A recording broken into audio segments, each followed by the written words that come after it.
Hello everyone, ఇవాళ class 4 Urdu letters pronunciation తెలుగులో explain చేస్తున్నాను.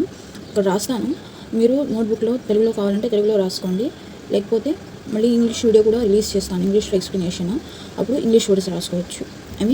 ఇంగ్లీష్లో కావాలంటే ఇంగ్లీష్లో, తెలుగులో కావాలంటే తెలుగులో, మీకు ఏ లాంగ్వేజ్ అయితే అర్థమవుతుందో అందులో రాసుకోండి. కానీ మనం అవి యూజ్ చేయము, వీటిని ప్రొనౌన్స్ చేయడానికి ప్రాక్టీస్ కోసం అలా ఇప్పుడు నేను చెప్తున్నాను. ఓకే,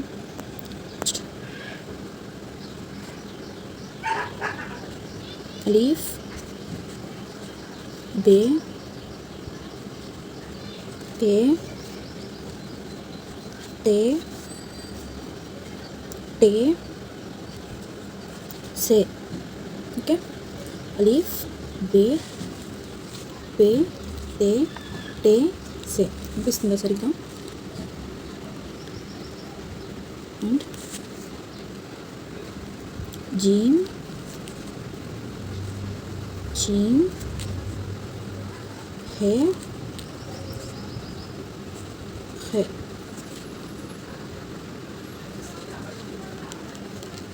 దాల్, డాల్, జాల్. రే, డే, జే, ఉజే. ఓకే, మనం జాల్ అంటాము, జా అనేది ఉండదు కాబట్టి జా అని రాశాను. మీరు పలుకుతూ అలా అలవాటు అయిపోయింది, అంటే ప్రాక్టీస్ కోసం ఇలా రాస్తున్నాను, అంతేగాని వీటిని గుర్తుపెట్టుకోవాకండి. వీటి త్రూ ఇవి ఎలా పలకాలి అనేది నేను చెప్తాను. ఓకే, అందుకని రాస్తున్నాను. జాల్, దాల్, డాల్, జాల్. రే, డే, జే. జే రాశాను, జే అనాలి, జే అనకూడదు, జే. ఓకే, ఉజే. నెక్స్ట్ సీన్, షీన్, స్వాత్, జ్వాత్. ఓకే, సీన్, షీన్, స్వాత్, జ్వాత్. అండ్ చిన్న మిస్టేక్, స్వాత్ అని ఇది రాశాను, ఇది కాదు, స్వాద్, దా.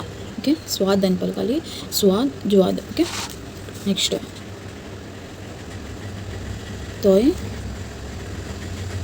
జోయ్, ఐన్,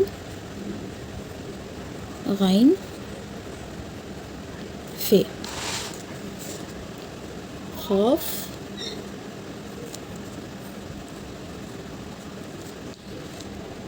ఖాఫ్, కాఫ్, గాఫ్, లామ్, మీమ్, నూన్, వావ్, హే, హంజా, ఏ, ఏ. సో మీరు పలకడం ప్రాక్టీస్ చేయడానికి జస్ట్ ఇలా ఒకసారి నోట్ చేసుకోండి. ఓకే, మీరు ప్రాక్టీస్ చేస్తూ ఉంటే ప్రొనౌన్సియేషన్ ఈజీగానే వచ్చేస్తుంది, కష్టమేమి ఉండదు. ఏదైనా ప్రాక్టీస్ని బట్టే ఉండిద్ది. ఒకసారి మీరు పాజ్ చేసుకుంటూ రాసుకోండి, డైలీ ప్రాక్టీస్ చేయండి, జస్ట్ ఒక 10 minutes అట్లీస్ట్. ఓకే, మన దగ్గర నాయిస్ క్యాన్సిలేషన్ ఏం లేదు కాబట్టి సౌండ్స్ అవి వస్తూ ఉంటాయి, ప్లీజ్ ఇగ్నోర్ చేయండి అవి. ఓకేనా, చిన్న మిస్టేక్, పెద్ద ప్రాబ్లం ఏం లేదు, కింద రాసా కదా, అది నోట్ చేసుకోండి. మీరు ఎంత ప్రాక్టీస్ చేస్తే అంత బాగా వస్తాయి మీకు. ఇది జస్ట్ బేసిక్ అనమాట, జస్ట్ లెటర్స్, నాకు ఏబిసిడీలు ఎలాగో ఇవి అలాగా. ఓకే, ఓకేనా. సో మీరు ఇది రాసుకొని ప్రాక్టీస్ చేసుకోండి. మళ్ళీ నెక్స్ట్ వీడియోలో ఈ డాట్స్ ఉన్నాయి కదా, ఇవి లిఫ్ట్కి ఏం లేదులేండి, బేకి, పేకి, ఇలా కొన్నిటికి ఆ డాట్స్ ఉన్నాయి కదా, వాటిని ఎలా గుర్తుపెట్టుకోవాలి ఖచ్చితంగా, ఎందుకంటే మన దేనికి ఎన్ని డాట్స్ అనేవి కన్ఫ్యూజ్ అవుతారు, ఆల్మోస్ట్ చాలామంది కన్ఫ్యూజ్ అవుతారు.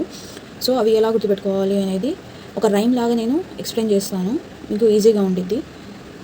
నెక్స్ట్ వీడియోలో ఎక్స్ప్లెయిన్ చేస్తాను, అప్పటిదాకా ఇవి జస్ట్ పలకడం అండ్ రాయడం ప్రాక్టీస్ చేసుకోండి. Okay, thanks for watching.